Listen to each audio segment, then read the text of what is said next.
Welcome, Matthew. Thank you for joining us today. Oh, thank you so much for having me.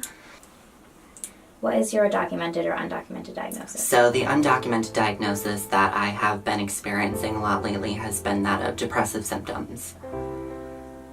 How long have you been affected by this? So the last 2 years has been most prominent during my affectation toward depressive symptoms. Especially this year, it's been something that I've seriously been dealing with. Can you describe the symptoms you've been experiencing? So there have been 2 bouts specifically. One was about 3 weeks long, the other was about a day long, but the gist of it was that I'm very conscious about my mental health. I know how good I'm feeling inside, and because I'm undocumented, I've never taken pills. I've never had therapies to try to cope with very conscious feelings of discomfort. My body language was different. The way that I was thinking about myself was drastically different. I'm a very positive person. However, in lieu of all the depressive symptoms I was experiencing, it was lack of comfort with myself, lack of comfort with my own feelings, lack of comfort with other people. I felt like other people who always and forever are going to be there for me weren't looking out for me anymore. It really skewed my vision on how I am supposed to or usually am. So I was very, very conscious about and scared about the feelings that I was experiencing. But the second bout was only a day. It was familial issues, things that were going on in my family, but ultimately it was about reserving the right to myself to be happy with the person I am and to try to resolve these symptoms. How have these struggles affected your life, social life, or? So ultimately, a lot of these struggles have manifested in ways that have impacted my social life greatly. A lot of people know me for being somebody who's bubbly, who's relaxed, who can always be sociable and talk to. And yet, when I was experiencing all of these symptoms, I lacked anything that made me feel like me. Most importantly, I was not socializing with people as I usually do. And I didn't really have a fixed outcome for every day. I want every day to have a goal being reached and to be happy. And I just lost that in the way. So that was the hardest and biggest affect for all of the depressive symptoms that I experienced. What treatments have you gone through, are on, or how have they improved your mental state? So I have never been through any officiated therapies because I am undocumented. However, I think therapy is something that's huge, and it may be something I choose to seek in the future just to get a clearer mindset on why in the past or even for future tense I may be feeling such loneliness, depressiveness, such blues. But the things that I have used are definitely reforming my self-talk and communication with other people. There are a lot of people who will give outside perspective, who know me for me, and who strengthen the beliefs that I should have in myself. I've also chosen to take a step back and be the other in my own life rather than trying to self-judge. I have tried to constructively criticize different situations and feelings and to break them down. A lot of the things that I have used to cope all boil down to me being true and healthy with myself and not reshaping a narrative that is not my own. So positive self-talk and positive relationships have been the best coping mechanisms and, in a sense, therapies for me. How do you think that the way you cope has improved your mental state? I think that it's allowed me to see things a lot more proficiently and seriously. I have been noticing that if I'm focusing on my mental state, I'm a lot more truthful because I know how consciously terrible it felt to be in a place of negativity all the time. It didn't stop until I went to bed, and that's really hard. It's not comfortable, and comfort is a huge source of happiness for me. So, yeah. Do you think they affected you negatively at all? I absolutely think I know the symptoms affected me negatively. Toward the end of this 3-week bout, went home driving and crying one day. which is very hard to do, so no one should do that. But that's when I was like, there's a problem, because everything inside was just manifesting outside, and there was nothing positive about it. You know, it was just when I decided to reform myself that positivity came out of the situation. So the symptoms were hard to deal with. They were hard to acknowledge, but they were serious. Do you think the way you would cope or self-diagnose, do you think that brought any negative effects on you? Like, do you think that handling things in your own way might have made things worse and better? I think that the way that I chose to handle things could have gone down a negative road. I'm a very imaginative and broad-minded person, and my mind can go a lot of different places at once. It's not always good, it's not always bad. And it could have been an instance where all the cons outweighed the pros for me, and I seriously could have gone down just a swell of true depression. And that would have scared me more than anything. But I also have and believe I have a great strength and consciousness in who I am. So as interesting as it is, it kind of could have played 50-50, but I think that every day I move on from that, it's less and less of a con situation and something that strengthens me every day and gives me good joy to know that I am in control of these feelings as long as I can be.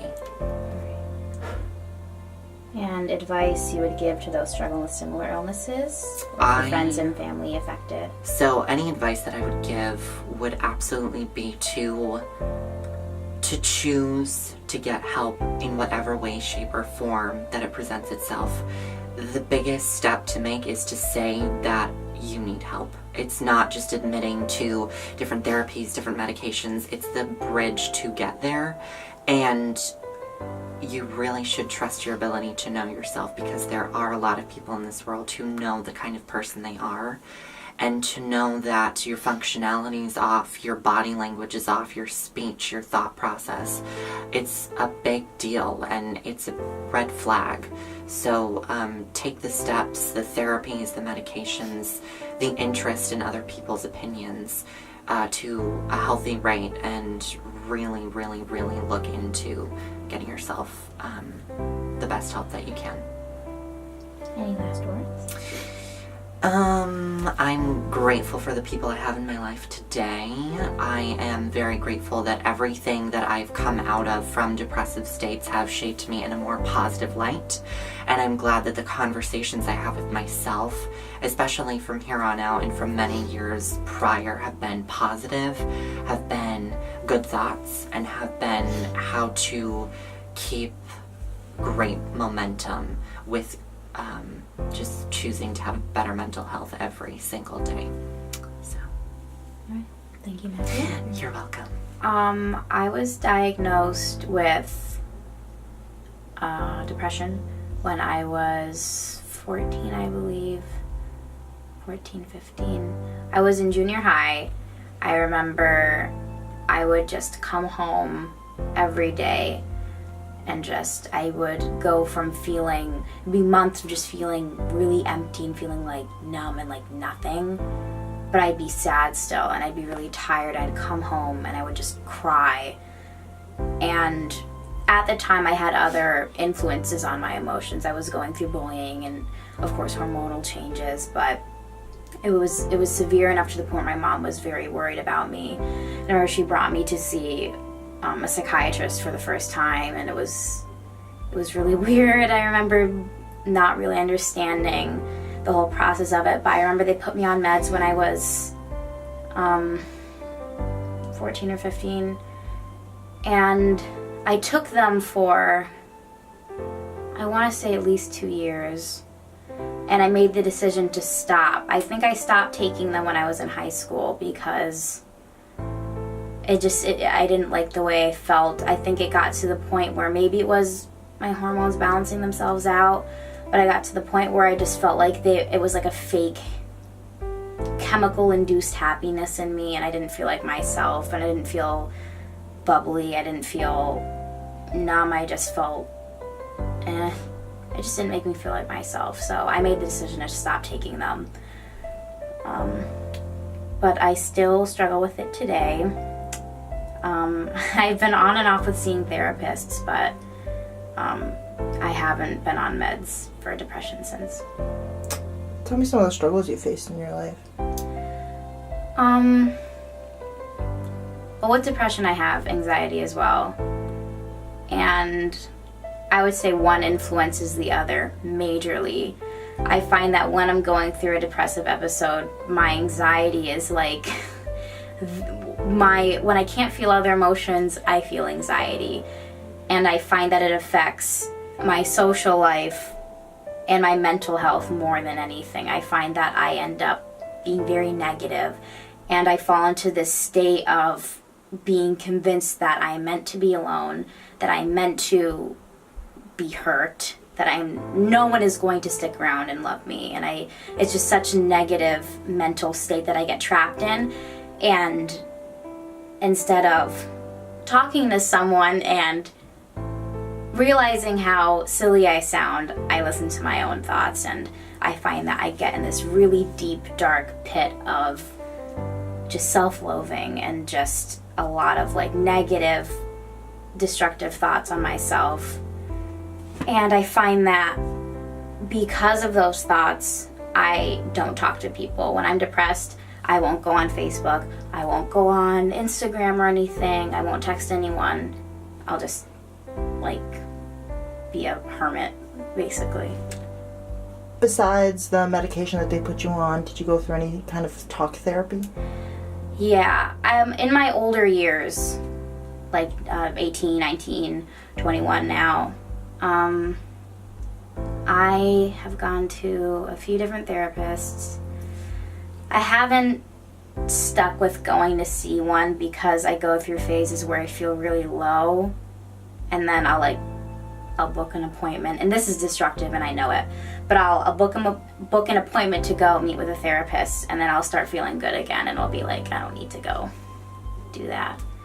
But that's something I've been combating recently. But a lot of the therapy that I've gone through has been talking. I remember it was 2 years ago, I was sexually assaulted by a friend, and it really messed me up. And I remember I went to therapy for that, and it really helped me. And I remember at the time, the person I was dating, the biggest thing was telling them that it happened. And I had a lot of anxiety towards that. And when I finally told them, and they told their family, I remember dealing with their family thought it was too coincidental that my male friend happened to do this to me, and that they thought I was lying. And that caused me to go on a really, really bad phase of depression. And I remember at the time I was turning to things like drinking, and I remember going to see a therapist really, really helped me out because we talked about addiction and addictive behaviors. And my mother is an alcoholic, so that was something we talked about as well, and how my mother, who also has depression, that was something she used to turn to. And really with talking therapy, my therapist helped me realize a lot of destructive things that I do to myself when I'm feeling depressed, and kind of just ways of how to cope with it when I'm by myself.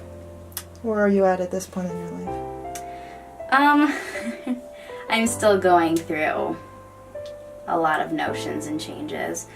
I think I'm dealing with, a lot of imbalanced hormones. I'm dealing with big life changes and stuff like that, which obviously outside forces influence your mental health. But right now, sometimes I'm depressed and sometimes I'm fine, and I still handle it badly sometimes. Sometimes I don't talk to anyone, but I'm getting to a point now where if I'm feeling sad and I'm feeling like I don't want to be here to feel sad anymore, I talk to someone and immediately I feel better. I think that's something that I've picked to be my coping mechanism now is talking to someone. As long as I get out how I feel, I think that that's what helps me the most. My mom has been the biggest help whenever I'm feeling depressed or like suicidal, because I've been suicidal before. Immediately, like, it'll take me a little while to feel comfortable because I'm so used to just not talking to anyone when I feel that way. But my mom, when I talk to her, she is just the voice of reason, and she makes me feel a lot better. She does deep breathing with me, and friends, of course. Family members have been very supportive and understanding of when I'm feeling sad and when I'm being unreasonable in my sadness. My advice would be to just talk about how you feel when you're feeling really low, and when you're feeling like you don't like yourself, when you're feeling like you don't want to exist anymore. Talk to someone, because just giving that control and the power, letting it go for just a little bit, I find it's comforting to know that because someone always cares. Someone always wants to know how you're doing. And I think that that's something that I like to do, is I like to talk to someone. So I would recommend that for being a first step. That was cute. That was perfect. Thank you.